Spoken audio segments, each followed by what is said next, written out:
إن الحمد لله نحمده ونستعينه ونستغفره ونعوذ بالله من شرور أنفسنا ومن سيئات أعمالنا من يهده الله فلا مضل له ومن يضلل فلا هادي له وأشهد أن لا إله إلا الله وحده لا شريك له وأشهد أن محمدا عبده ورسوله أما بعد يا أيها الذين آمنوا اتقوا الله حق تقاته ولا تموتن إلا وأنتم مسلمون يا أيها الناس اتقوا ربكم الذي خلقكم من نفس واحدة وخلق منها زوجها وبث منهما رجالا كثيرا ونساء واتقوا الله الذي تساءلون به والأرحام إن الله كان عليكم رقيبا يا أيها الذين آمنوا اتقوا الله وقولوا قولا سديدا يصلح لكم أعمالكم ويغفر لكم ذنوبكم ومن يطع الله ورسوله فقد فاز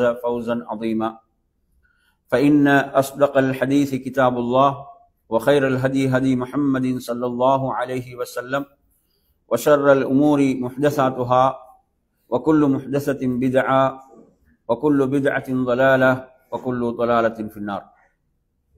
அன்பிற்குரிய என் அருமை சகோதரர்களே, அஸ்ஸலாமு அலைக்கும் வரஹ்மத்துல்லாஹி வபரகாத்துஹு.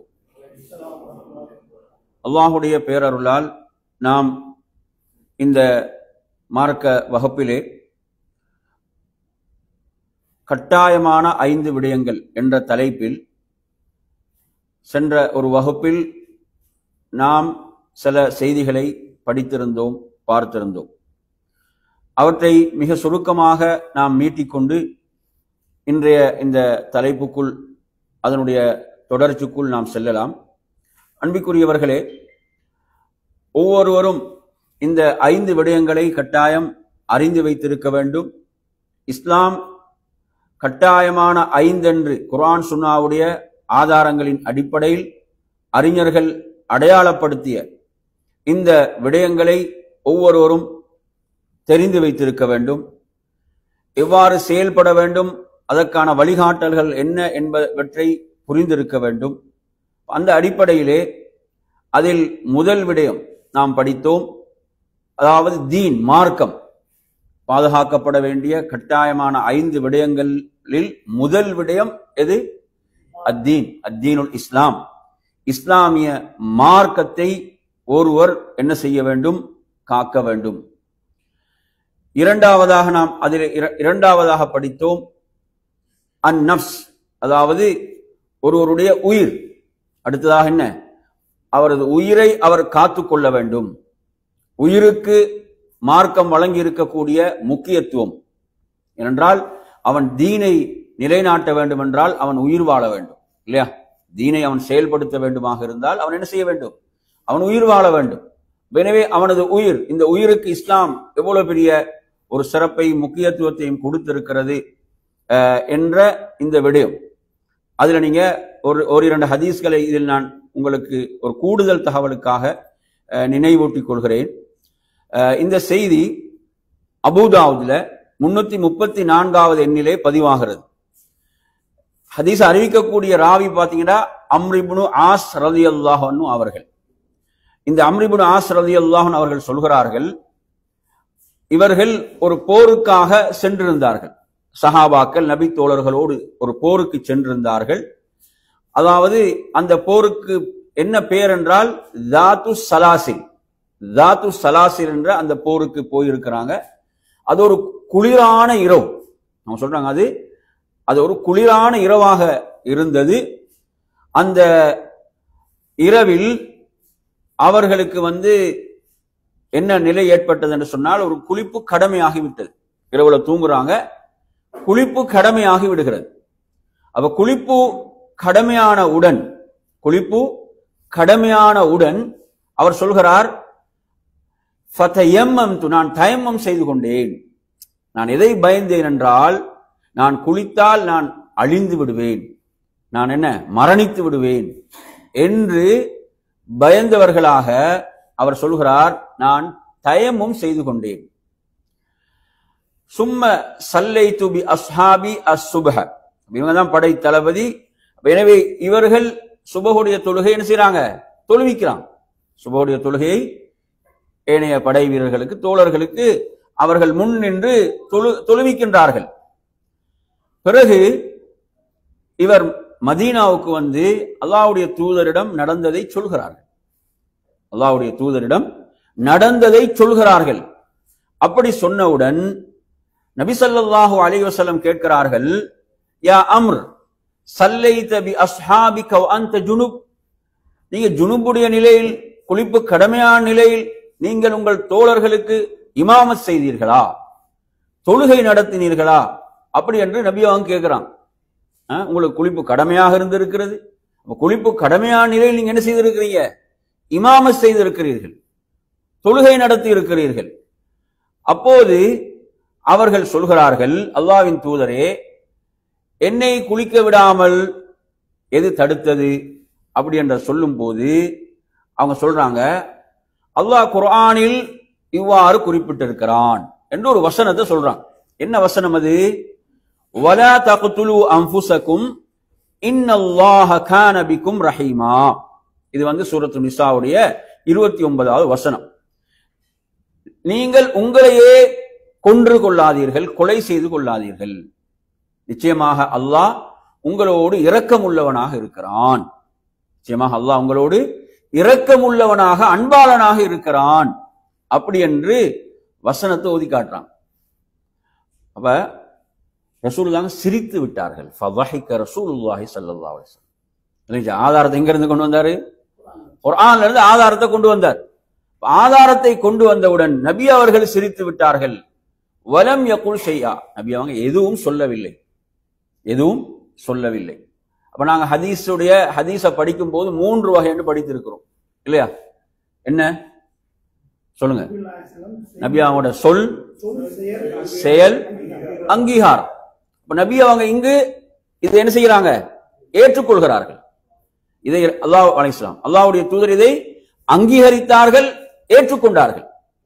அப்ப இதுல நாம் பாருங்க ஒரு முக்கியமான விஷயம். எங்கட தலைப்போடு இது எப்படி சம்பந்தப்படுதுன்னா, அதாவது மார்க்க சட்டம் தெரிந்திருந்தால் என்ன செய்யலாம்? நமது உயிரே காத்துக்கொள்ள முடியும். அப்படித்தானே? இதுல இன்னொரு செய்தியை பாருங்க. இதுல மற்றொரு செய்தி, அந்த செய்தியும் கொஞ்சம் கவனிங்க. இந்த செய்தியை பொறுத்தவரையில இது எங்க வருதுண்டா, அபூதாவுதுல 336 ஜாபிர் இப்னு அப்துல்லா ரலியல்லாஹு அன்ஹு அறிவிக்கிறாங்க. அவங்க சொல்றாங்க, நாம் ஒரு பிரயாணத்திலே புறப்பட்டோம், ஒரு பிரயாணத்தில் நாம் புறப்பட்டோம்.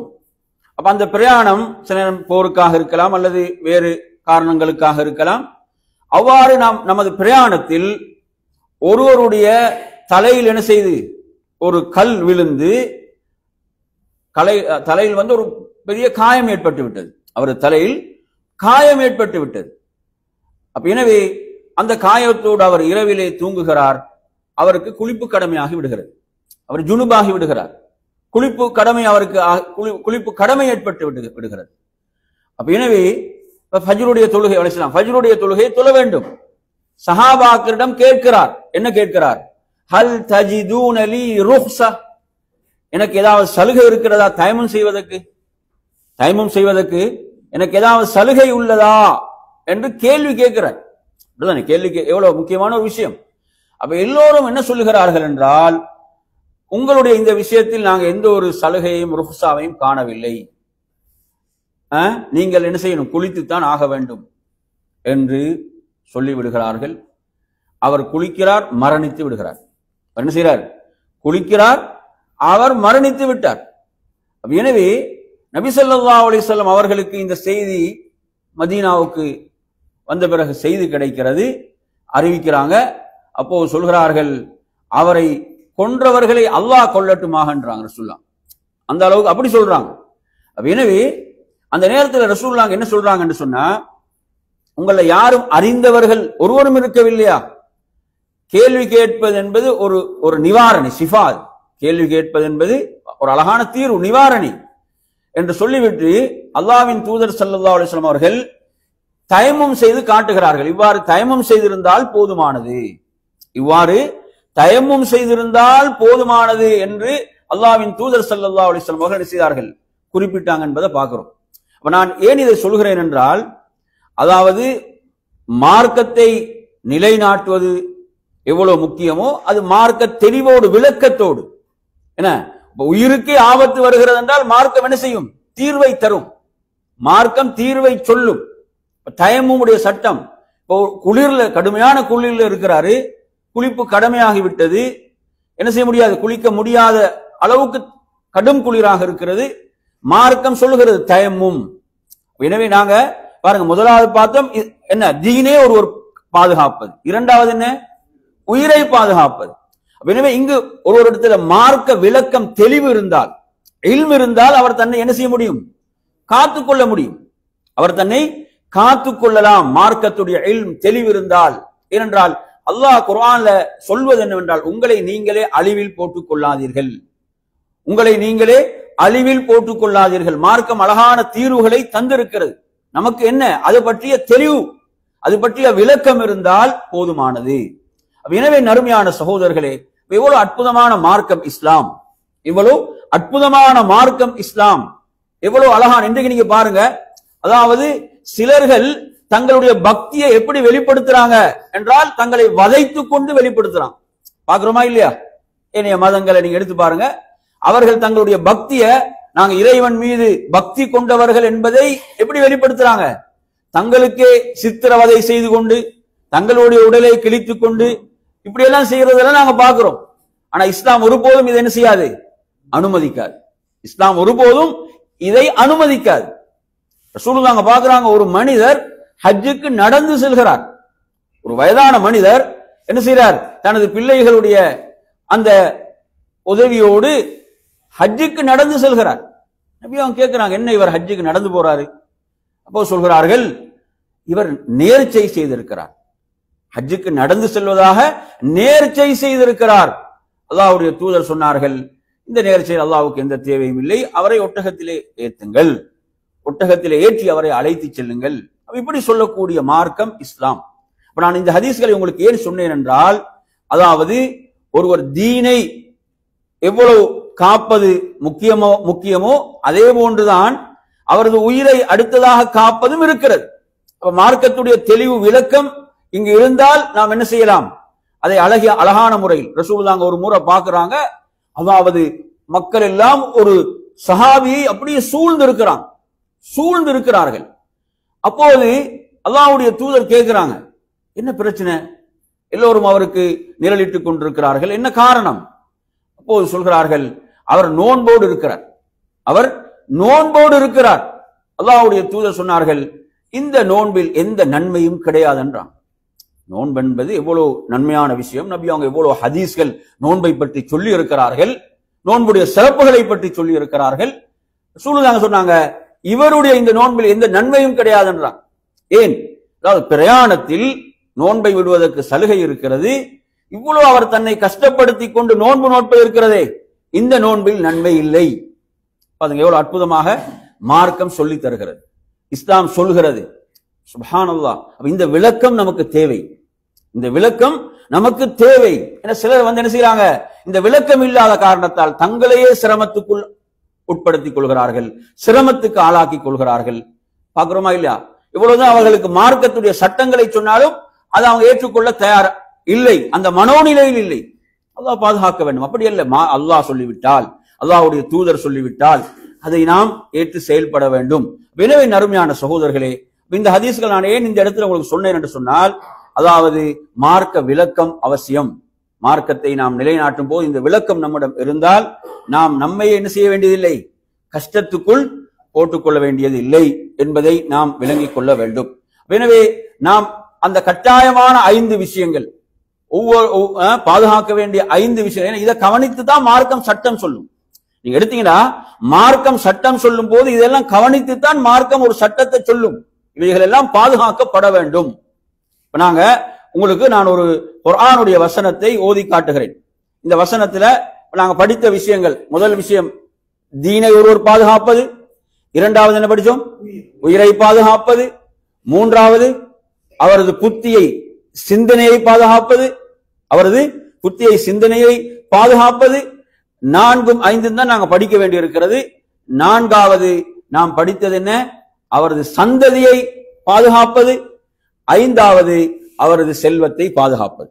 நான் உங்களுக்கு நான் இந்த ஓதக்கூடிய இந்த வசனத்தை நல்லா கவனிங்க, கவனித்து சொல்லுங்கள் எது எது எந்தெந்த இடத்துல சொல்லப்பட்டிருக்கிறது பாருங்க. புல் நபியே சொல்லுங்கள், தஆலௌ வாருங்கள்.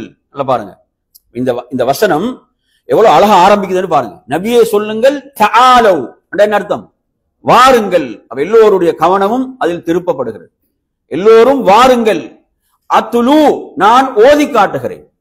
மா ஹர்ரம ரப்புக்கும் அலைக்கும், உங்கள் இறைவன் உங்களுக்கு எவற்றையெல்லாம் ஹராமாக்கி இருக்கிறான், எவற்றையெல்லாம் தடுத்து இருக்கிறான் என்பதை நான் உங்களுக்கு ஓதி காட்டுகிறேன். எல்லோரும் வாருங்கள் என்று நபியே சொல்லுங்கள். சொல்லிவிட்டு அதில் முதல் விஷயமாக அல்லா துஷ்ரிகு பிஹி ஷைஆ, அல்லாஹ்வுக்கு நீங்கள் எதையும் இணையாக்காதீர்கள். வபில் வாலிதைனி இஹ்சானா, பெற்றோருடன் நல்ல முறையில் நடந்து கொள்ளுங்கள். வலா தக்துலு அவுலாதக்கும் மின் இம்லாக், வறுமைக்கு அஞ்சி உங்கள் குழந்தைகளை கொன்று விடாதீர்கள். நஹ்னு நர்சுகுக்கும் வ ஈயாஹும், உங்களுக்கும் அவர்களுக்கும் நாமே உணவளிக்கிறோம். வலா தக்ரபுல் ஃபவாஹிஷ மா வஹர மின்ஹா வ மா பதன், மறைமுகமான வெளிப்படையான மானக்கேடான காரியங்களின் பக்கம் நெருங்காதீர்கள், செய்யாதீங்கள். என்ன நெருங்க வேண்டாம் என்று அல்லாஹ் சொல்கிறான். வலா தக்துலு நஃப்ஸல்லதி ஹர்ரமல்லாஹு இல்லா பில்ஹக், உரிமையின்றி எந்த உயிரையும் கொல்லாதீர்கள்.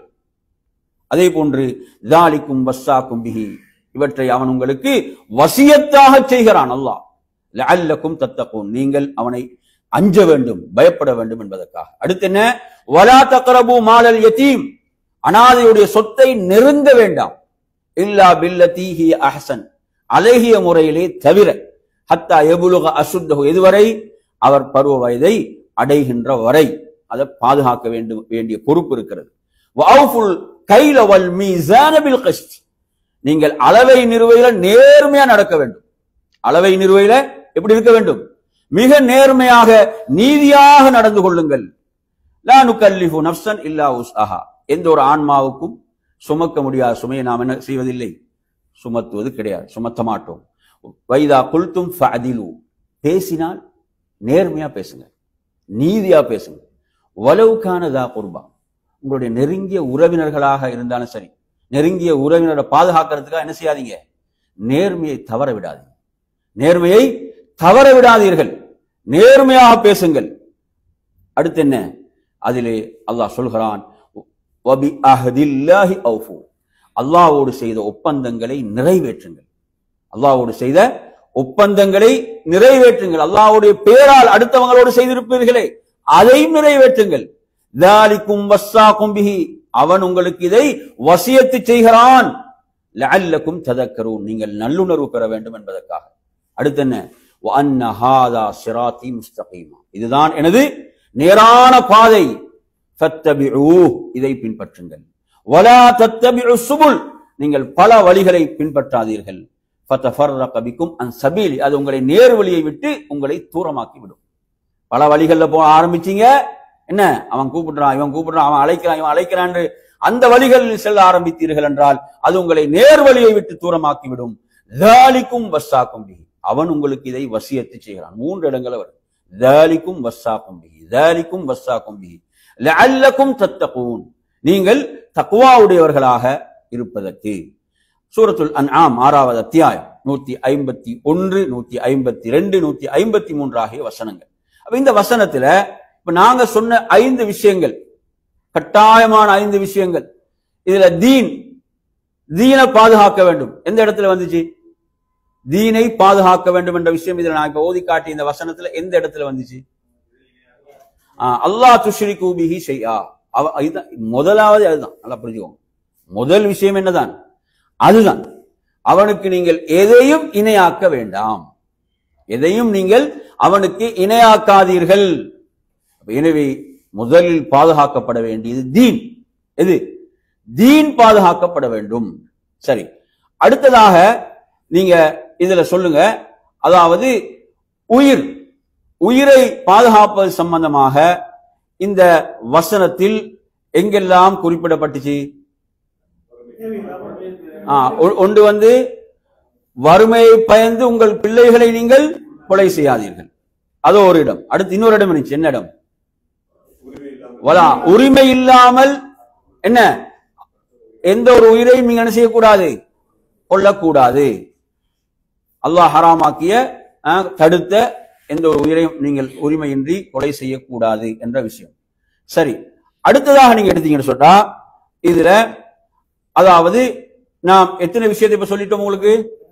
செல்வத்தை, அதாவது முதலாவது தீன சொன்னோம், அடுத்ததாக உயிரை சொன்னோம், அடுத்ததாக நாங்க படித்த விஷயம் என்ன, அதாவது சிந்தனை.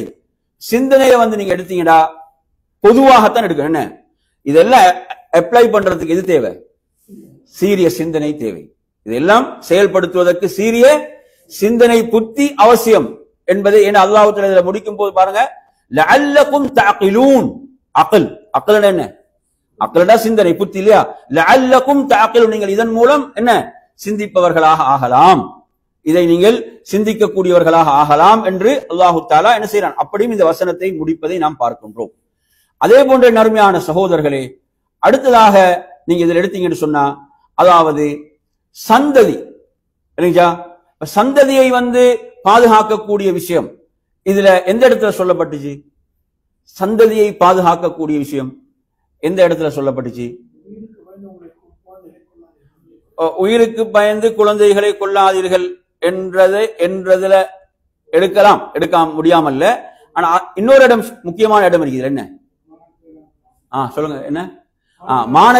அதாவது மறைமுகமான வெளிப்படையான எந்த ஒரு மானக்கேடான காரியத்தையும் நீங்கள் நெருங்காதீர்கள்.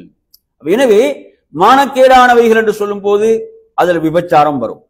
விபச்சாரம் என்பதை பொறுத்தவரையில அதன் மூலம் நீங்க எடுத்தீங்கன்னு சொன்னா பிள்ளைகள் உருவாகுவார்கள் என்று சொன்னால் பிள்ளைகளுக்கு யார் தந்தை என்று தெரியாது. அப்படிதானே? நீங்க அன்றைக்கு மேற்குலகம் என்று சொல்லிக் கொண்டிருக்கிறோம்.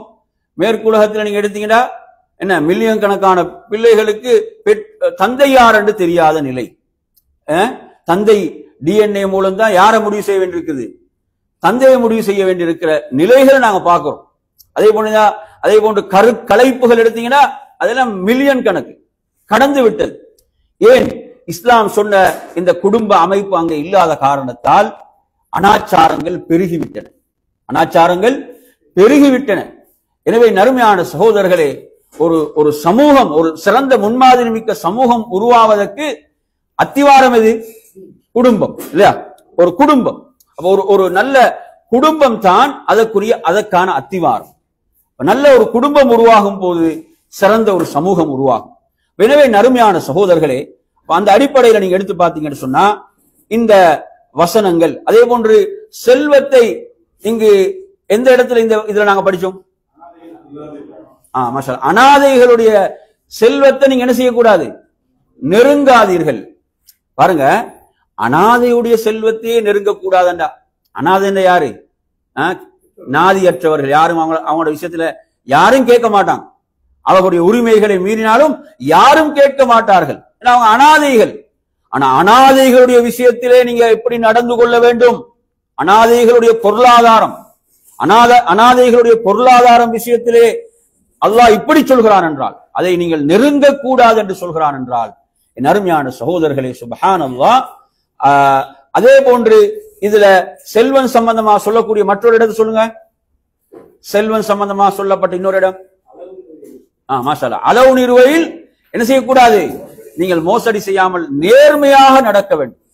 அளவு நிறுவையில மிக நேர்மையாக நடந்து கொள்ள வேண்டும். அப்ப இதெல்லாம் நீங்க எடுத்து பாத்தீங்கன்னா சுப்ஹானல்லாஹ், என் அருமையான சகோதரர்களே, அதாவது மார்க்கம் எப்படியெல்லாம் இந்த அடிப்படைகளை பாதுகாக்கின்றது. இதெல்லாம் கட்டாயமாக பாதுகாக்கப்பட வேண்டிய விடயங்கள். இன்னைக்கு நாங்க நமது நாடுகளுடைய அன்றாட செய்திகளை எடுத்து படிச்சு பார்த்தீங்கன்னா எவ்வளவு கவலையாக இருக்கு. கொள்ளை அடிக்கிறாங்க. அது பணம் என்று சொன்னால் என்ன? மக்களுடைய பணம் எப்படியெல்லாம் கொள்ளையடிக்கப்படுகிறது பார்க்கிறோமா இல்லையா? இஸ்லாம் எப்படி சொல்லித் தருகிறது?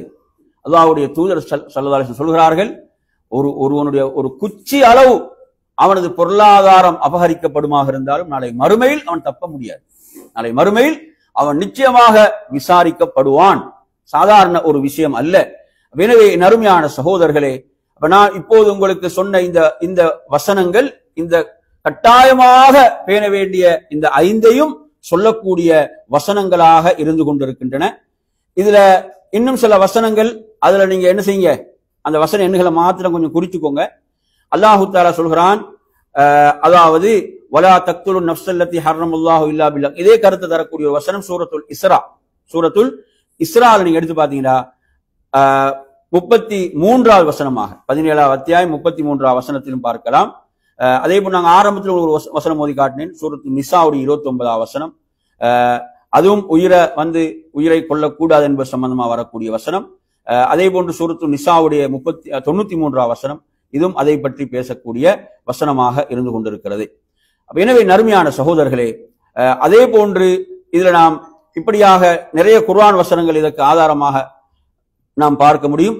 அடுத்ததாக மிக முக்கியமான செய்தி, இந்த செய்தியை பாருங்க. சுப்ஹானல்லாஹ், புகாரி முஸ்லிம் எல்லாம் வரக்கூடிய செய்தி. ஜாபிர் இப்னு அப்துல்லா ரலியல்லாஹு அன்ஹு அறிவிக்கிறாங்க, இதெல்லாம் நாங்கள் பெருமையாக உலகத்துக்கு சொல்ல வேண்டிய விஷயங்கள். நாங்கள் நிறைய பேர் இதெல்லாம் நம்ம தெரியாம இருக்கிறோம். இதெல்லாம் நாங்கள் பெருமையாக உலகத்துக்கு சொல்ல வேண்டும். இதில் எப்படி சொல்லணும்? மிக பெருமையோடு சொல்ல வேண்டும். இது ரசூலுல்லாஹ் நாங்கள் 1,00,000க்கும் மேற்பட்ட சஹாபாக்களை ஒன்று திரட்டி, 1,00,000க்கும் மேற்பட்ட நபித்தோழர்களை ஒன்று திரட்டி அரஃபாவுடைய மைதானத்திலும் மினாவிலும் இந்த உரையை செய்தார்கள். இந்த உரை அந்த மக்களுக்கு மட்டும் செய்யல, இதை யாரெல்லாம் செவியேற்கிறார்களோ அவர்கள் அனைவருக்கும் பொறுப்பு இதை உலகத்துக்கு கொண்டு போய் சேர்ப்பது. உலகத்துக்கு கொண்டு போய் சேர்ப்பது இதை செவியேற்கக்கூடிய ஒவ்வொருவருடைய பொறுப்பு என்று சொன்னாங்க.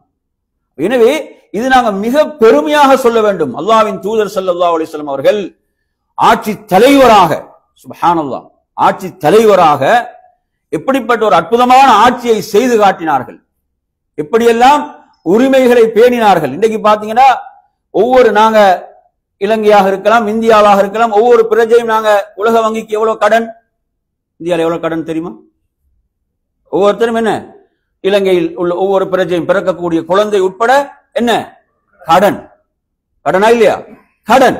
புரியுதா?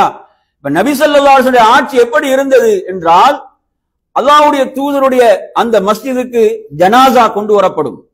அந்த ஜனாசாவுக்குரியவர் கடனோடு இருந்தால் அல்லாஹ்வின் தூதர் அந்த கடனை பொறுப்பேற்பார்கள். அல்லாஹ்வுடைய தூதர் ஆட்சி தலைவர் கடனை பொறுப்பேற்றுக் கொண்டார். எப்படிப்பட்ட ஆட்சி நடந்துச்சாங்க நினைச்சு பாருங்க. சுப்ஹானல்லாஹ். என் அருமையான சகோதரர்களே, அல்லாஹ்வின் தூதர் ஸல்லல்லாஹு அலைஹி வஸல்லம் அவர்கள் சொல்கிறார்கள், இந்த ஒவ்வொரு வார்த்தையும் நாங்க ஈமானிய வீரியத்தோடும் பலத்தோடும் சொல்ல வேண்டிய வார்த்தைகள். இன்ன திமாஅக்கும், இதெல்லாம் சாதாரண அதாவது அறிவித்தல் கிடையாது. உரிமைகளுக்காக சொல்லப்பட்ட ஒவ்வொரு வார்த்தைகளும் அதாவது பொன் எழுத்துக்களால் பொறிக்கப்பட வேண்டிய வார்த்தைகள். இன்ன திமாஅக்கும், உங்களுடைய இரத்தம், வ அம்வாலக்கும், உங்களுடைய செல்வம், அலைக்கும் ஹராம், உங்களுக்கு ஹராமாகும், கஹுர்மத் யௌமிக்கும் ஹாதா, அந்த அரஃபா நாள் எவ்வளவு புனிதமானதோ இந்த நாளுடைய புனிதத்தை போன்று ஒரு தலைவர் அறிவிக்கிறார், ஜனாதிபதி அறிவிக்கிறார், ஆட்சி தலைவர் அறிவிக்கிறார். அதே போன்று வஃபி ஷஹரிக்கும் ஹாதா, இந்த மாதம் துல்ஹஜ் மாதம் எவ்வளவு புனிதமானதோ அது போன்று புனிதமானது. வஃபி பலதிக்கும் ஹாதா, இந்த மக்காவுடைய அந்த புனிதம், அல்லாஹ் வானங்கள் பூமியை எப்போதும் படைத்தானோ அன்றே மக்காவை புனிதப்படுத்தி விட்டான். மக்கா எவ்வளவு புனிதமானதோ அது போன்று புனிதமானது. இப்படி அறிவித்திருக்கிறாங்க ஒரு தலைவர். செல்வத்தை எப்படியெல்லாம் சுரண்டப்படுதுன்னு பாருங்க. அதிகாரத்தில் உள்ளவர்கள் எப்படியெல்லாம் பொருளாதாரத்தை சுரண்டுகிறார்கள். எப்படி சொல்கிறார் இந்த தலைவர், உங்களுடைய செல்வம், ஒருத்தருடைய செல்வம் இன்னொருத்தருக்கு ஹராம், கை வைக்க கூடாது, கை வைக்க கூடாது என்று சொல்கிறார்கள். அதே போன்று உங்களுடைய இரத்தம், இன்னைக்கு பாத்தீங்கன்னா எப்படி கொலை செய்யப்படுகிறார்கள். அதாவது ஏனைய உயிரினங்கள் கூட அப்படி கொல்லப்படுவதில்லை என்கின்ற அளவுக்கு மனிதர்கள் கொல்லப்பட்டுக் கொண்டிருக்கிறத நாங்கள் பார்க்கிறோம். சர்வசாதாரணமாக இன்று அற்ப காரணங்களுக்காக எல்லாம் கொல்லப்பட்டுக் கொண்டிருப்பதை பார்க்கிறோம். அல்லாஹ்வுடைய தூதர் சொல்கிறார்கள், உங்களுடைய இரத்தம் எப்படி புனிதமானது என்றால், என் அருமையான சகோதரர்களே, அதாவது அந்த அரஃபாவுடைய நாள், துல்ஹஜ் மாதம், அந்த மக்கா நகரம், இதையெல்லாம் புனிதப்படுத்தியவன் அல்லாஹ். இந்த புனிதம் கியாமத் நாள் வரையும் இருக்கும், நீடிக்கும். இந்த புனிதத்தை எவனாலும் இல்லாமலாக்க முடியாது, இல்லையா? இது போன்று புனிதமானது ஒருவருடைய செல்வம். கை வைப்பானா? ஆட்சி தலைவர் சொல்றார், கை வைப்பானா? புனிதமானது. அவனது இரத்தம் புனிதமானது, மானம் புனிதமானது. சுப்ஹானல்லாஹ். நறுமையான சகோதரர்களே, அல்லாஹ்வின் தூதர் ஸல்லல்லாஹு அலைஹி வஸல்லம் இதை சொல்லிவிட்டு சொல்கிறார்கள், அலா இன்ன குல்ல ஷைஇன் மின் அம்ரில் ஜாஹிலியா.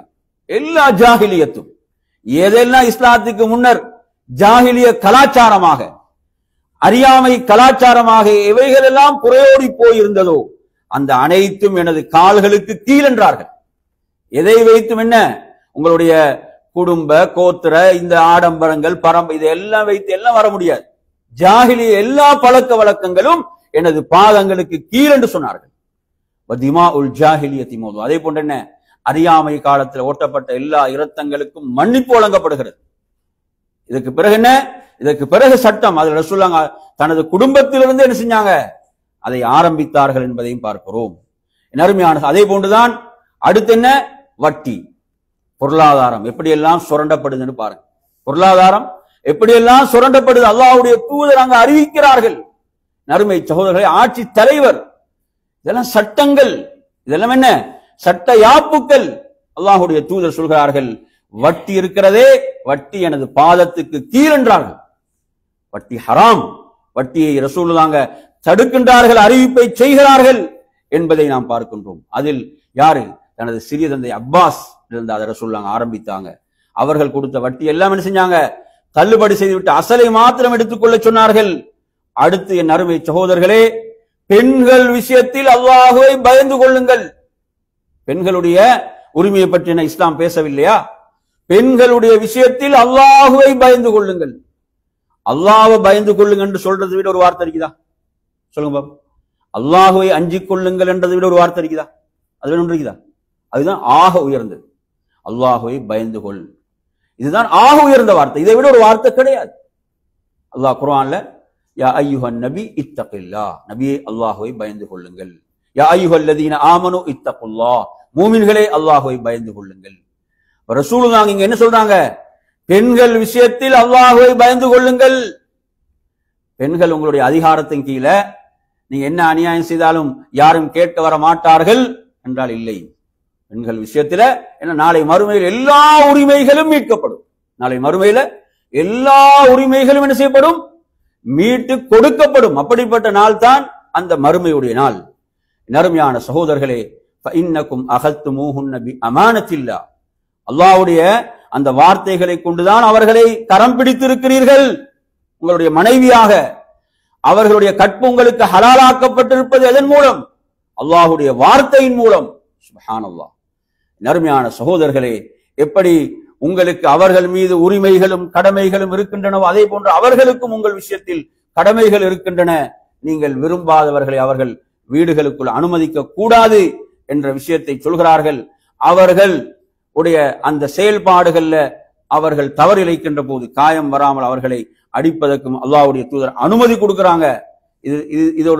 இது ஒரு தனியாக நாங்க பேச வேண்டிய ஒரு சப்ஜெக்ட். அதுல நிறைய சட்டங்கள் இருக்கின்றன. அதே போன்று அவர்களுக்கு உணவளிப்பது, ஆடை அளிப்பது, நல்ல முறையில் அவர்கள் நடந்து கொள்வது ஒவ்வொரு கணவனுடைய கடமை. இதெல்லாம் பெண்கள் என்ன கொடி தூக்கி ஆர்ப்பாட்டங்கள் செய்த பெற்றார்கள். ரசூலுல்லாஹ் இந்த உரிமைகளை எல்லாம் எடுத்து கொடுத்து. இந்த ஹதீஸை நீங்க எடுத்தீங்கன்னா, இந்த ஹதீஸ் சுப்ஹானல்லாஹ், அதுல இறுதியாக பாருங்க, வ இன்னி கத் தரக்து அலைக்கும் ஃபீக்கும், உங்களிடத்துல நான் விட்டு சென்ற விடயம் இருக்கிறதே, அதை நீங்கள் பற்றி பிடிக்கும் காலமெல்லாம் வழி தவற மாட்டீர்கள். அதுதான் அல்லாஹ்வுடைய வேதம். சில ரிவாயத்துக்களில் எனது சுன்னா என்பது சேர்ந்து வருவதை பார்க்கின்றோம். எனவே நறுமை சகோதரர்களே, கடைசியாக ரசூலுல்லாஹ் சொல்றாங்க என்ன, தீன் பாதுகாக்கப்பட்டால் இந்த அனைத்தும் என்ன செய்யும், நிச்சயமாக பாதுகாக்கப்படும். இதெல்லாம் சுப்ஹானல்லாஹ், எவ்வளவு ஒரு உரிமை பிரகடனம் இது.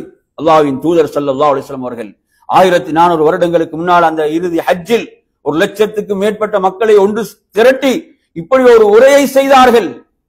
இது நம்ம எத்தனை பேருக்கு தெரியும்? அல்லாஹ்வுடைய தூதர் இவ்வளவு இதில் உரிமைகளை பற்றி பேசி இருக்கிறார்களா?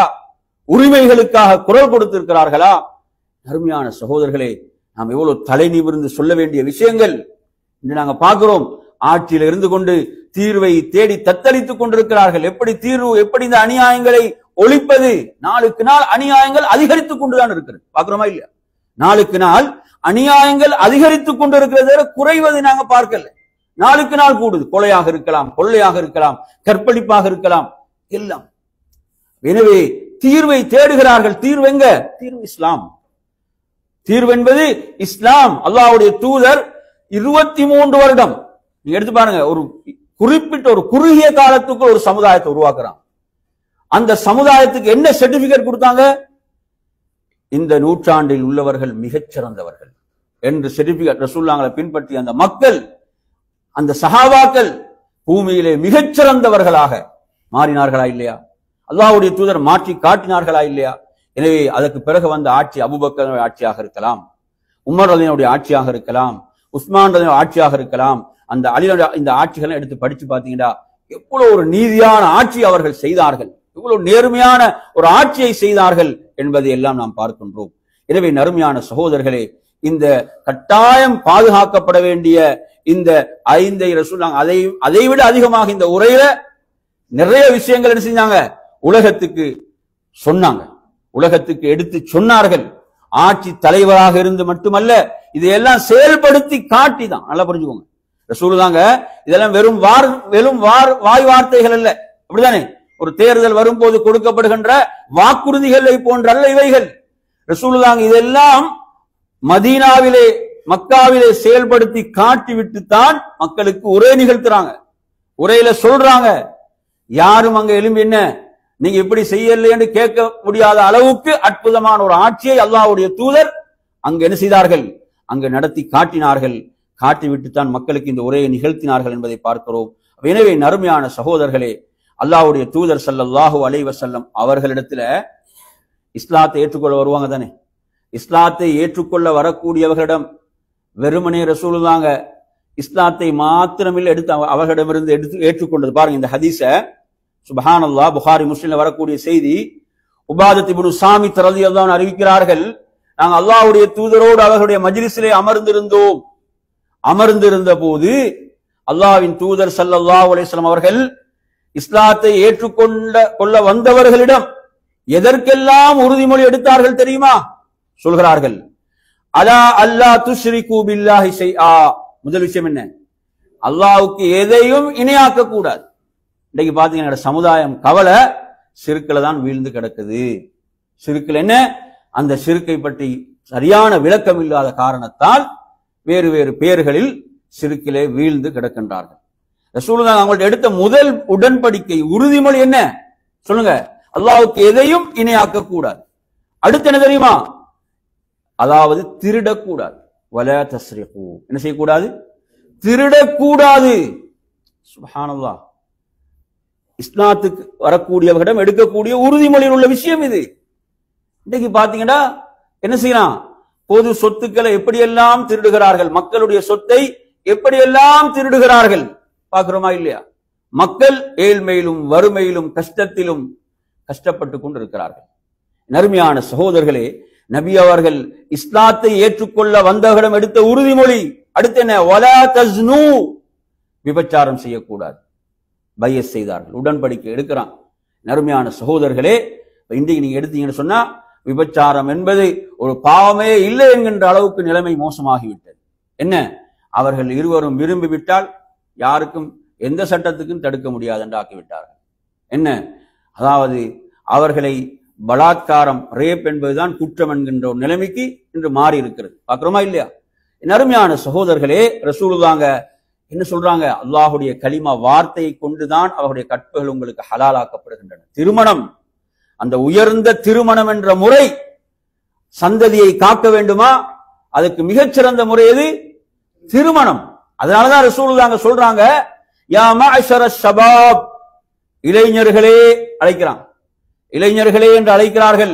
அழைத்து சொல்கிறார்கள், உங்களில் யாருக்கு சக்தி இருக்கிறதோ திருமணம் முடித்துக் கொள்ளுங்கள். இப்படி சொன்ன ஒரு ஆன்மீக தலைவர் இருக்கிறாங்களா? காட்ட முடியுமா? இப்படி ஒரு ஆன்மீக தலைவர், திருமணம் முடியுங்க என்று சொன்ன ஆன்மீக தலைவர். சுப்ஹானல்லாஹ், எப்படி சொல்கிறார்கள்? இளைஞர்களை அழைத்து சொல்றாங்க.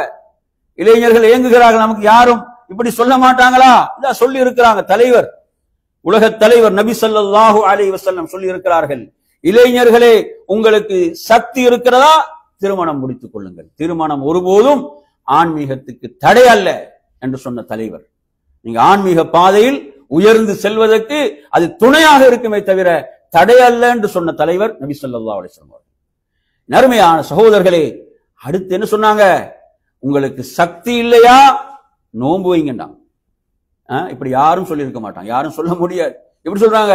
உங்களுக்கு சக்தி இல்லையா நீங்கள் நோன்பு வையுங்கள். திருமணத்தை சொல்லிட்டு அதுக்குரிய காரணத்தை சொல்றாங்க. என்ன திருமணம் உங்களை எதை விட்டு பாதுகாக்கும்? உங்களுடைய கண்களை தவறானவற்றை பார்ப்பதை விட்டு பாதுகாக்கும். எப்படி உபதேசம், எப்படி ஒரு ஆன்மீக தலைவர். நீங்க ஒரு திருமணம் முடித்துக் கொள்வது இருக்கிறதே, உங்களுடைய கண்களை தவறானவற்றை விட்டு என்ன செய்யும்? பாதுகாக்கும். உங்களுடைய கற்பை பாதுகாக்கும். என்ன தவறான வழிக்கு செல்வதை விட்டு உங்களுடைய கற்பை என்ன செய்யும்? அது பாதுகாக்கும். அது பாதுகாப்பு அரணாக இருக்கும் என்று சொன்ன தலைவர். எனவே இங்கு பாருங்க, சந்ததி பாதுகாக்கப்பட வேண்டும், சந்ததி தூய்மையாக இருக்க வேண்டும், பிள்ளையிடம் கேட்டால் தந்தையின் பெயர் தெரிய வேண்டும், இல்லையா? இப்படி ஒழுக்கமான ஒரு சமூகம் உருவாக வேண்டும். என் அருமையான சகோதரர்களே, சுப்ஹானல்லாஹ், அல்லாஹ்வுடைய தூதர் இதை சொல்லிவிட்டு சொல்கிறார்கள், யாருக்கு சக்தி இல்லையோ அவர்கள் நோன்பு வைத்துக் கொள்ளட்டும். ஏன்? நோன்பு அதாவது ஒருவரை தவறான இச்சைகளிலிருந்து காக்கக்கூடிய ஒரு கேடயம். நோன்புக்கு அப்படியான ஒரு சக்தி இருக்கிறது என்று அல்லாஹ்வின் தூதர் ஸல்லல்லாஹு அலைஹி வஸல்லம் சொல்கிறார். நீங்க எடுத்து பாத்தீங்களா, வேறு வேறு மதங்கள்ல என்ன திருமணமும் கிடையாது, திருமணமும் கிடையாது. ஆனா சாப்பாட்டை பாத்தீங்கன்னா எப்படியான சாப்பாடுகள்? எல்லாம் உயர்ந்த நிலையில் உள்ள சாப்பாடுகள். அதை சாப்பிட்டா நடக்கும், தலைகீழ தான் போகும். புரியுது சொல்றது? அப்ப அப்படியான செய்திகள் தான் வெளியே வந்து கொண்டிருக்கு. ரசூலுல்லாஹ் எப்படி தீர்வு சொல்றாங்கன்னு பாருங்க. அதாவது உங்களுக்கு சக்தி இல்லையா என்ன செய்ய வேண்டிய? நோன்பு இருக்க வேண்டும். ஏன்னா உங்களுடைய மறுமை பாழாகிவிடக் கூடாது, மறுமைதான் இலக்கு. இந்த ஹதீஸை நீங்க எடுத்து படிச்சு பார்த்தாலும் இதுல ரசூலுல்லாஹ் அடுத்து என்ன சொல்கிறார்கள் என்று சொன்னால், உங்கள யாரும் யாருடைய விஷயத்திலும் என்ன செய்யக்கூடாது? அவதூறு சொல்லக்கூடாது. அவதூறும் எதை பாதுகாக்கக்கூடியது? சந்ததியை பாதுகாக்கக்கூடியதான். அவதூறு என்பதை பொறுத்தவரையில அவதூறு என்பதும் எங்கு போய் நிற்கும் என்று சொல்லி பாத்தீங்கன்னா, அதுல பெரும் பகுதி வந்து ஒரு பெண்ணுடைய கற்புடைய விஷயத்துல, ஒழுக்கம் விஷயத்துல அவதூறுகள் என்று வரும் போது, அப்படிதானே? ஒரு ஆணுடைய விஷயத்திலாக கூட இருக்கலாம். நாங்க படிச்சுக்கிறோம் யாருடைய சம்பவம், ஜுரைஜ் என்ற ஒரு வணக்கசாலியுடைய சம்பவத்தை படிச்சுக்கிறோமா இல்லையா? ஜுரைஜ் என்ற வணக்கசாலி, அவர் மீது என்ன ஒரு அபாண்டம் அவதூறு சுமத்தப்படுகிறது. இந்த குழந்தைக்கு தந்தை ஜுரைஜ் என்று. ஜுரைஜ் என்ன செய்கிறார்? தன்னை காத்துக் கொள்வதற்காக 2 ரக்காத்துகள் தொழுகின்றார். சுப்ஹானல்லாஹ். ஜுரைஜ் தான் ஒரு குற்றவாளி அல்ல, நிரபராதி என்பதை நிரூபிப்பதற்காக அல்லாஹ்விடம் உதவி தேடுகிறார். அல்லாஹ் குர்ஆன்ல சொல்றானே, வஸ்தஈனு பிஸ்ஸப்ரி வஸ்ஸலாம், பொறுமையை கொண்டும் தொழுகையை கொண்டும் உதவி தேடுங்க. அவருடைய அந்த வணக்க ஸ்தலத்தை இடித்து நொறுக்கி விட்டார்கள், தகர்த்து விட்டார்கள். அவர் தடுமாறல்ல, பொறுமையாக என்ன செய்கிறாரு? உது செய்கிறார். உது செய்து விட்டு 2 ரக்காத்துகள் தொழுகின்றார். தொழுகையில் அல்லாஹ்விடத்தில் உதவி தேடுகிறார். இப்படி எங்களோட வாழ்க்கையில ஏதாவது அனுபவம் இருக்குதா? கொஞ்சம் உங்களோட உள்ளத்தை கொஞ்சம் தொட்டு கேட்டு பாருங்களேன். எங்களோட வாழ்க்கையில இவ்வளவு நெருக்கடிகள் கஷ்டங்கள் வந்திருக்கும். அந்த நெருக்கடிகள் கஷ்டங்களின் போது உது செய்து 2 ரக்காத் தொழுது அல்லாஹ்விடத்துல உதவி தேடிய ஏதாவது நிகழ்வுகள் ஞாபகம் இல்லையா உங்களுக்கு? ஒவ்வொருத்தருக்கும் அவருடைய நிலை தெரியுமா இல்லையா? கொஞ்சம் உள்ளத்துல கை கேட்டு பாருங்க. எனவே சுப்ஹானல்லாஹ், அல்லாஹின் மீது எந்த அளவு நமக்கு நம்பிக்கை இருக்குமோ அந்த அளவுக்கு தான் அதெல்லாம் வெளிப்படும். அல்லாஹின் மீது நமது நம்பிக்கை எந்த அளவு உறுதியாக இருக்குமோ என்ன, எனது தொழுகையின் மூலம் நான் உதவி பெறுவேன் என்ற அளவுக்கு எனது தொழுகை இருக்க வேண்டும், அப்படியா இல்லையா? அதாவது எனது தொழுகையின் மூலம் நான் படைத்த ரப்பிடம் உதவி பெற்றுக் கொள்வேன் என்று சொல்லக்கூடிய அளவுக்கு நமது தொழுகைகள் இருக்க வேண்டும், நமது தொழுகைகள் மாற வேண்டும். பாருங்க, அவர் சுப்ஹானல்லாஹ் 2 ரக்காத்துகள் தொழுகின்றார். தொழுது அல்லாஹ்விடத்துல உதவி தேடினார். யா அல்லாஹ், இந்த களங்கத்திலிருந்து என்னை தூய்மையாக்கிவிடு. மிகப்பெரிய ஒரு அபாண்டம் என் மீது சுமத்தப்பட்டிருக்கிறது, என் மீது மிகப்பெரிய ஒரு களங்கத்தை சுமத்தி இருக்கிறார்கள், குற்றவாளி கூண்டிலே நிறுத்தப்பட்டிருக்கிறார்கள். நறுமையான சகோதரர்களே, தொழுது விட்டு அமைதியாக சொல்கிறார்கள், எங்கே அந்த குழந்தை? எந்த அந்த விபச்சாரி இந்த குழந்தையின் தந்தை என்று ஜுரைஜை சொன்னாலோ அந்த பெண்ணிடமிருந்து குழந்தை கொண்டு வந்து அவரிடம் கொடுக்கப்படுகிறது. அவர் என்ன செய்கிறார்? அந்த குழந்தையுடைய வயிற்றிலே குத்திவிட்டு கேட்கிறார், மன் அபூக், உனது தந்தை யார்? கை குழந்தை பேசுமா? அல்லாஹ் மீதுள்ள நம்பிக்கை, அல்லாஹ்விடம் உதவி தேடிவிட்டார்கள், தொழுது விட்டார்கள், கேட்கிறார்கள். அந்த குழந்தை பேசியது. சுப்ஹானல்லாஹ். அந்த குழந்தை அல்லாஹ் பேச வைத்தான். பாத்தீங்களா? அதே தொழுகை, அதே 2 ரக்காத், அதே அல்லாஹ்வுக்கு தான் தொழப்பட்டுச்சு. அப்ப நமது தொழுகைகளை நாங்க என்ன செய்ய வேண்டியிருக்குது? மீள் பரிசீலனை செய்ய வேண்டும். எமது தொழுகைகள் அப்படியான தொழுகைகளாக மாற வேண்டும். அருமையான சகோதரர்களே, அந்த குழந்தை சொன்னது, இன்ன ஆட்டிடையன் தான் எனது தந்தை என்று சொன்னபோது, அப்போதுதான் மக்கள் உணர்ந்தார்கள், ஜுரைஜ் ஒரு சிறந்த மனிதர் என்பது ஆரம்பத்தில் எப்படி விளங்கி வைத்திருந்தார்களோ அது இன்னும் அவர்களுக்கு உறுதியானது. தங்கத்தால் உங்களுடைய அந்த ஆலயத்தை கட்டித்தரவான்னு கேட்கிறார். இல்லை, இருந்தது போன்றே கட்டினால் போதும். நான் ஏன் நீங்க சொல்கிறேன் என்றால், அதாவது என் அருமையான சகோதரர்களே, இங்கு இந்த அவதூறு என்பதும் எதை பாதிக்கக்கூடியது? சந்ததிகளையும் பாதிக்கும், அவர்களையும். அதனால இஸ்லாம் இதை கடுமையாக எச்சரிப்பதை பார்க்கின்றோம் என் அருமையான சகோதரர்களே. எனவே செல்வத்துடைய விஷயத்துல நிறைய செய்திகளை நாம் என்ன செய்யலாம், பார்க்கலாம். நிறைய விஷயங்களை உங்களுக்கு சொல்லலாம். செல்வம், அதே போன்று சந்ததிகள் விஷயத்தில் நான் உங்களுக்கு நிறைய விஷயங்களை சொல்லிவிட்டேன். அதில் சுருக்கமாக சில விஷயங்களை மாத்திரம் அதில் அடையாளப்படுத்துகிறேன். என்னவென்று சொன்னால், தலைப்பு வாரியா சொல்றதா இருந்தா, சந்ததிகளை பாதுகாப்பதில், அதாவது திருமணத்தை இஸ்லாம் ஆர்வப்படுத்துகிறது. திருமணத்தை ஆர்வப்படுத்துறதுக்கான ஆதாரங்களை நான் உங்களுக்கு சொல்லி இருக்கிறேன். ஹதீஸ்ல சொன்னேன், குர்ஆனுடைய வசனங்களும் இதற்கு ஆதாரமாக இருக்கக்கூடிய செய்திகள் இருக்கின்றன. அதே போன்று திருமணத்தை செய்ய மாட்டேன் என்று சொன்னவர்கள் நபியும் கடுமையாக எச்சரித்தாங்க. நான் திருமணம் செய்து கொள்ள மாட்டேன் என்று சொன்னவர்கள் செய்திருக்காங்க, மிக கடுமையாக எச்சரித்தார்கள். என்ன சொன்னார்கள்? நான் திருமணம் முடித்திருக்கிறேன், யார் எனது இந்த வழிமுறையை வெறுப்பார்களோ அவர் என்னை சார்ந்தவர் அல்ல என்று அறிவித்து விட்டார்கள். அப்ப எனவே அதை திருமணம் செய்ய மாட்டேன் என்பவர்களை கடுமையாக சொல்லாங்க, எச்சரித்த அடுத்த பகுதியும் இருக்கிறது. ஆர்வப்படுத்தியது போன்று அவ்வாறு செய்து கொள்ளாதவர்களை கடுமையாக எச்சரித்து செய்திருக்கின்றது. அதே போன்று அல்லாஹ்வின் தூதர் ஸல்லல்லாஹு அலைஹி அவர்கள், அதாவது சந்ததிகளை, குழந்தைகளை பெருக்கிக் கொள்வதில் சொல்லாங்க ஆர்வப்படுத்திய செய்திகள் இருக்கின்றன. அதே போன்ற நறுமையான சகோதரர்களே, இதில் ரசூலுல்லாஹி ஸல்லல்லாஹு அலைஹி வஸல்லம் அவர்களுடைய வழிகாட்டல்கள்ல, அதாவது விபச்சாரம் என்பதற்கு கடுமையான தண்டனை இஸ்லாம் அறிவித்திருக்கிறது. அதை நெருங்கக்கூடாதுன்னு சொல்கிறது. அதற்கு கடுமையான தண்டனைகளை இஸ்லாம் அறிவித்திருக்கிறது.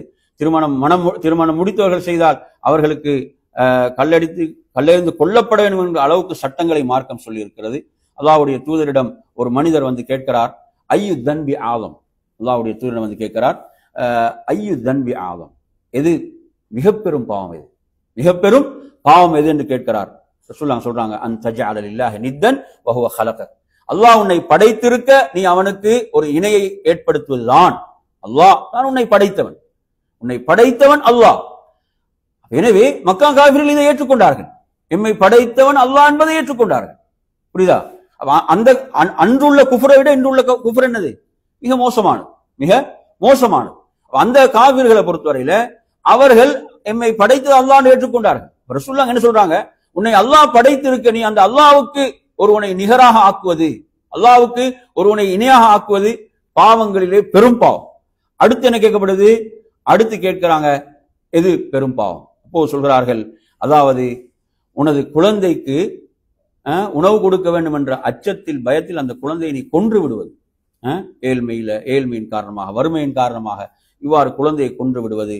அடுத்தது மூன்றாவது என்ன என்று கேட்கப்படுகின்ற போது, அதாவது அதாவது அண்டை வீட்டான், உனது பக்கத்து வீட்டிலே இருக்கக்கூடிய அந்த பெண்ணோடு ஒருவன் மோசமாக விபச்சாரத்திலே ஈடுபடுவது என்று சொன்னாங்க. இந்த 3 தவறுகளை சொல்லிவிட்டு சூரத்துல் ஃபுர்கான்ல வரக்கூடிய வசனங்களை ஓதி காட்டினார்கள்.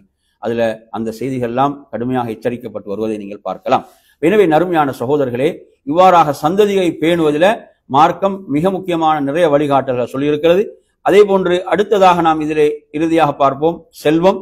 இந்த செல்வத்தை பாதுகாக்கக்கூடிய விஷயம், செல்வத்துடைய விஷயத்துல மார்க்கம் பல விடயங்கள். அதுல பாத்தீங்கன்னா, வலா தூது சுஃபஹா அம்வாலக்கும், உங்களுடைய செல்வத்தை நீங்கள் யாரிடம்? அறிவினர்களிடம் நீங்கள் கொடுக்காதீர்கள். அதை நிர்வகிக்கக்கூடிய அந்த நிர்வகிக்கக்கூடிய நிலைக்கு வந்து விட்டால், இது குறிப்பா அனாதைகளுடைய சொத்துடைய விஷயம். அனாதைகளுடைய சொத்தை அவங்கள்ட்ட ஒப்படைக்கிறதுக்கு முன்னால நீங்க எப்படி அவர்களிடம் ஒப்படைக்கணும், அதை அவங்களுக்கு நிர்வகிக்கக்கூடிய ஒரு பக்குவத்தை அவங்க அடைந்து விட்டார்கள் என்றால், அந்த பருவத்தை அடைந்து விட்டால் அவர்களுக்கு கொடுங்க என்று சொல்லுது. பாத்தீங்களா? செல்வத்தை அது அனாதையுடைய சொத்து தானே, அப்படி போகல, அது அனாதையுடைய சொத்து தானே என்று போகல. அவர்களுக்கு எப்ப அதை ஒப்படைக்க வேண்டும், அதை அவர்களால் நிர்வகிக்கக்கூடிய ஒரு பக்குவம் அவர்களுக்கு வந்தால்தான் அவரிடம் ஒப்படைக்க வேண்டும் என்று குர்ஆன் சொல்கிறது. எனவே நறுமையான சகோதரர்களே, அதே போன்றுதான் இந்த செல்வத்துடைய விஷயத்துல நீங்க எடுத்து பார்த்தீங்கன்னு சொன்னா, செல்வத்தை திருடினால் திருட்டுக்கு என்ன கையை வெட்டக்கூடிய தண்டனையை மார்க்கம் சொல்கிறது என்றால், பிறருடைய செல்வம் பாதுகாக்கப்பட வேண்டும் என்ற விடயம் இருக்கிறது. நாளை மறுமையில கேட்கப்படுகின்ற கேள்விகள் மிக முக்கியமான கேள்விகள், எவ்வாறு நீ சம்பாதித்தாய், அதை எவ்வாறு செலவழித்தாய் என்ற கேள்வி அங்கே இருக்கிறது என்பதை பார்க்கிறோம். இவ்வாறாக செல்வத்தை பேணக்கூடிய விஷயத்துல ரசூலுல்லாஹ் சொல்றாங்க, ஒரு மனிதனுடைய செல்வத்தை ஒருவன் அநியாயமா அபகரிக்க வருகிறான், அப்படி வந்தா நீ கொடுக்க கூடாதுன்றாங்க ரசூலுல்லாஹ். அவனோடு நீ சண்டையிட்டு நீ கொல்லப்பட்டால் நீ ஷஹீத் என்றான். பாருங்க, செல்வத்துக்காக என்ன செல்வத்தின் மீது பேராசை பிடித்தான் அப்படி சொல்ற ரசூலுல்லாஹ். இவன் என்ன செல்வத்தில் இவ்வளவு பேராசை பிடித்தான் அப்படியா சொல்றாங்க. அவனுடைய செல்வத்தை ஒரு அநியாயமா அபகரிக்க வருகிறான், அவனை எதிர்த்து போராடி கொல்லப்பட்டால் நீ யாரு, ஷஹீத் என்று சொன்ன மார்க்கம் இஸ்லாம். சுப்ஹானல்லாஹ். நீங்க எடுத்து பாருங்க, இப்ப குர்ஆன்ல அல்லாஹ் தஆலா சொல்றான், ஃபைதா குதியத்திஸ் ஸலாத், தொழுகை முடிந்து விட்டால் என்ன செய்யுங்க, ஃபந்தஷிரு ஃபில் அர்த். ஜும்மாவுடைய தொழுகைக்கு வந்து ஜும்மாவுடைய தொழுகை எவ்வளவு நேரம் நடக்கும், அந்த தொழுகை முடிந்து விட்டால் நீங்க என்ன செய்யுங்க, பூமியிலே பறந்து சென்று அல்லாஹ்வுடைய ரிஸ்கை நீங்கள் தேடுங்கள் என்றுதான் மார்க்கம் சொல்லித்தருது. மார்க்கம் சொல்லுது, ஒருவர் தனது கரத்தால் சம்பாதித்து உண்பதை விட சிறந்தது இல்லை என்று ரசூலுல்லாஹ் சொல்லி இருக்கிறான். இப்படியான ஏராளமான செய்திகள் இருக்கின்றன செல்வத்தை பாதுகாக்கக்கூடிய விஷயத்துல. எனவே நாம் இன்றைய இந்த பாடத்துல அருமையான சகோதரர்களே 5 விடயங்கள், எத்தனை விடயங்கள், 5 விடயங்கள் கட்டாயமாக பாதுகாக்கப்பட வேண்டிய 5 விடயங்கள். இதுல முதலாவது விடயம் என்ன, தீன். ஒருவர் தனது தீனை பாதுகாக்க வேண்டும், முதன்மையான விஷயம். ஏன்னா தீன் அதற்கு எதுவும் சவாலாக அமைந்து விடக்கூடாது, அப்படி எங்களுடைய சூழலை அமைத்துக் கொள்ளக்கூடாது, அப்படி நமது தொழிலை அமைத்துக் கொள்ளக்கூடாது, அப்படி எமது தீனுக்கு இடையூறாக வரக்கூடிய ஒரு பெண்ணை நாம் திருமணம் செய்து கொள்ளக்கூடாது. எனவே இப்படி பல விஷயங்கள் அதில் இருக்கிறது. தீன் பாதுகாக்கப்பட வேண்டும், தீன் அது முதன்மையானது. அடுத்து இரண்டாவது என்ன, உயிர். எது, அவரது உயிர் அது பாதுகாக்கப்படணும். உயிர் மார்க்கம் நிறைய இடங்கள்ல மார்க்கம் சலுகைகளை வழங்குதுன்னு சொன்னா, நிறைய இடங்கள்ல மார்க்கம் ருஹ்சாக்களை வழங்குதுண்டா, அதெல்லாம் நீங்க எடுத்து படிச்சு பாத்தீங்கன்னா என்ன, உயிரை காக்கக்கூடிய விஷயம். அப்படித்தானே இப்ப மார்க்கம் சொல்லுது, தூய்மையானவைகளை சாப்பிடுங்க உண்ணுங்கண்டா என்ன அர்த்தம்? இப்ப குர்ஆன்ல நீங்க அற்புதமான ஒரு வசனம் பாருங்க, எஸ் அலூனக மாதா உஹில லஹும், அவர்கள் உங்களிடம் கேட்கிறார்கள், எது ஹலால் என்று கேட்கிறார்கள், எது ஹலால் என்று கேட்கிறார்கள். நபியே சொல்லுங்கள், குல் உஹில லகும் தய்யிபாத், எதெல்லாம் தூய்மையானதோ அதெல்லாம் ஹலால். சுப்ஹானல்லாஹ். எதெல்லாம் தூய்மையானதோ அதெல்லாம் என்ன, அது ஹலால் என்று சொல்லுங்கள் என்று அல்லாஹ் குர்ஆன்ல சொல்கிறான். எனவே தூய்மையானவைகள் என்ன செய்யும், ஆரோக்கியத்தை பாதுகாக்கும், ஆரோக்கியத்தை பாதுகாக்கக்கூடியது. எனவே நறுமையான சகோதரர்களே, இப்படி மார்க்கம் சட்டங்களை சொல்கிறது என்று சொன்னால் இதெல்லாம் என்ன, உயிரை பாதுகாக்கக்கூடிய அந்த விடயத்தை கருத்தில் கொண்டுதான் சொல்கிறது. அடுத்து நாங்க மூன்றாவதாக படித்தோம் என்ன, அதான் சிந்தனை, அக்கல். ஒருவர் தனது அக்கலை சிந்தனையை பாதுகாக்க வேண்டும், சிந்தனையை அடகு வைக்கக்கூடிய மாதிரி போயிடக்கூடாது. என்ன ஆன்மீகம் என்றால் கண்மூடித்தனம் என்றெல்லாம் இஸ்லாம் சொல்லல. உங்களுக்கு இஸ்லாம் அறிவுபூர்வமாக என்ன செய்து மார்க்க விடயங்களை சொல்லித் தருகிறது, மிக அற்புதமாக மார்க்கத்தை சொல்லித் தருகிறது. எனவே இங்கு என்ன கண்மூடித்தனமாக என்பதெல்லாம் இல்லை. அல்லாஹ் சொல்கிறான், அல்லாஹ்வுடைய தூதர் சொல்கிறார்கள் என்றால் நாம் அதுக்கு என்ன செய்வோம், அதற்கு கட்டுப்படுவோம். எனவே இங்கு மூட நம்பிக்கைகளுக்கு இடமில்லை, சிந்தனையை பகுத்தறிவு அடகு வைப்பதற்கெல்லாம் இங்கு எந்த இடமும் கிடையாது. சிந்தனை பாதுகாக்கப்பட வேண்டும், ஒருவருடைய அக்கல் புத்தி பாதுகாக்கப்படும். நீ குர்ஆன் எடுத்து பாத்தீங்கன்னா சுமார் ஒரு 40க்கு மேற்பட்ட இடங்கள் அல்லாஹ் கேட்கிறான், சிந்திக்க மாட்டீர்களா, விளங்க மாட்டீர்களா என்ற வார்த்தை நீங்க பார்க்கலாம். உலுல் அல்பாப், அறிவுடையவர்களுக்கு என்றது 16 இடங்கள் நீங்க குர்ஆன்ல திரும்ப திரும்ப பார்க்கலாம். அறிவுடைய மக்களுக்கு இதில் படிப்பினை இருக்கிறது என்ற அந்த விஷயம். எனவே அதில் 4வதாக நாங்க பார்த்தோம் என்ன, அதாவது சந்ததி பாதுகாக்கப்பட வேண்டும், சந்ததியுடைய தூய்மை. பாத்தீங்கன்னா ஜாஹிலிய கால திருமணத்தை பற்றி சொல்கின்ற போது ஆயிஷா ரலியல்லாஹு ஒரு செய்தியை சொல்றாங்க, புகாரில வருது 5127. பாருங்க, ஜாஹிலிய காலத்துல எப்படியெல்லாம் திருமணம் இருந்தது, ரசூலுல்லாஹ் அதுல எதை அனுமதித்தாங்க, எதை தடுத்தாங்க. அதுல முதலாவது சொல்றாங்க ஆயிஷா அவர்கள், இப்போது எப்படி திருமணம் இருக்கிறதோ அந்த பெண்ணுடைய வழி பொறுப்பாளர் அவர் சாட்சிகள் வைத்து எப்படி அந்த திருமணம் நடைபெற்றதோ அது போன்ற ஒரு திருமண முறை அங்கு இருந்தது. அது போன்ற ஒரு திருமண முறை அங்கு இருந்தது. இரண்டாவது வகை ஒரு திருமண முறை அங்கு இருந்தது. என்னன்னு பாத்தீங்கன்னா, அதாவது உயர்ந்த குலத்து ஒருவருடைய பிள்ளை தனக்கு கிடைக்க வேண்டும் என்பதற்காக, உயர்ந்த குலத்தை சேர்ந்தவருடைய அவருடைய பிள்ளை என்று சொல்லப்பட வேண்டும் என்பதற்காக தனது மனைவி என்ன செய்வான், அப்படி ஒருத்தர் அனுப்புவான். தனது மனைவியை யாரிடம் அனுப்புவான்னு சொன்னா, உயர்ந்த குலத்தை சேர்ந்த ஒருவரிடம் போய் நீ என்ன செய், இல்லற உறவில் ஈடுபட்டு வா. அதன் மூலம் குழந்தை கிடைத்தால் அந்த குழந்தை என்ன, உயர்ந்த குலத்து மனிதருடைய பிள்ளை. இப்படி ஒரு திருமண முறை எங்க இருந்தது? ஜாஹிலிய சமூகத்தில் இருந்தது. இப்படி ஒன்று ஒரு அசிங்கமான நிலை அங்கு இருந்தது. இதை விட அசிங்கத்தை நாங்கள் இப்ப என்ன செய்யறோம், உலகத்துல பார்த்து கொண்டு இருக்கிறோம். என் அருமையான சகோதரர்களே, அதே போன்று மூன்றாவது ஒன்று இருந்தது. அதாவது 10 பேர் சேர்ந்து என்ன செய்வார்கள், ஒரு பெண்ணோடு அவர்கள் இணைவார்கள், இல்லற உறவில் ஈடுபடுவார்கள். அதன் பிறகு அந்த குழந்தைக்கு இவன் தான் தந்தை என்று அந்த பெண் சொல்கின்ற போது அவன் என்ன செய்வான், தந்தையாக வரக்கூடிய ஒரு முறை. இதெல்லாம் ரசூலுல்லாஹ் தடுத்தான். இதெல்லாம் என்ன செய்யறாங்க, அல்லாஹ்வுடைய தூதர் இதையெல்லாம் தடுக்கிறாங்க. அதே போன்று இன்னொரு முறை இருந்தது. அதிலையும் பார்த்தீங்கன்னு சொன்னா, அதில் ஏராளமானவர்கள் போய் அந்த பெண்ணோடு தங்களுடைய ஆசைகளை நிறைவேற்றிக் கொள்வார்கள். அதில் ஒருவனை அந்த பெண் சுட்டி காட்டுகின்ற போது அவன் தான் அந்த பிள்ளையின் தந்தையாக மாறுவான். இதையெல்லாம் ரசூலுல்லாஹ் இதையெல்லாம் தடுத்தாங்க. ரசூலுல்லாஹ் இதெல்லாம் என்ன செய்தார்கள், தடுத்து விட்டு இப்ப நமக்கு சொல்லித்தரப்பட்டிருக்கக்கூடிய இந்த முறை, இதுதான் ஒழுக்கம், இதுதான் இஸ்லாம். ஒழுக்கத்தை இஸ்லாம் எப்படியெல்லாம் உயர்ந்தாக பார்க்குதுன்றதுக்கு அது தனியாக நாங்கள் பேசலாம். எனவே இறுதியாக என் அருமையான சகோதரர்களை, கட்டாயம் பாதுகாக்கப்பட வேண்டிய 5வது விஷயம் என்ன, செல்வம். இந்த 5. எனவே நீங்க மார்க்க சட்டங்கள் எடுத்து படிச்சு பாத்தீங்கன்னா இதெல்லாம் கவனித்துதான் மார்க்க சட்டம் சொல்லும். மார்க்க சட்டங்கள் நீங்க எடுத்து படிச்சு பாத்தீங்கன்னா இதெல்லாம் கவனித்தான் மார்க்கம் என்ன செய்யும், சட்டம் சொல்வதை நீங்கள் பார்க்கலாம். எனவே இத்தோடு நாம் இன்றைய வகுப்பை நிறைவு செய்து கொள்வோம். அல்லாஹ் உங்கள் அனைவர்களுக்கும் அருள் செய்ய போதுமானவன். வாஹிரு தவானா அல்ஹம்துலில்லாஹி ரப்பில் ஆலமீன். அஸ்ஸலாமு அலைக்கும் வரஹ்மத்துல்லாஹி வபரகாத்துஹு.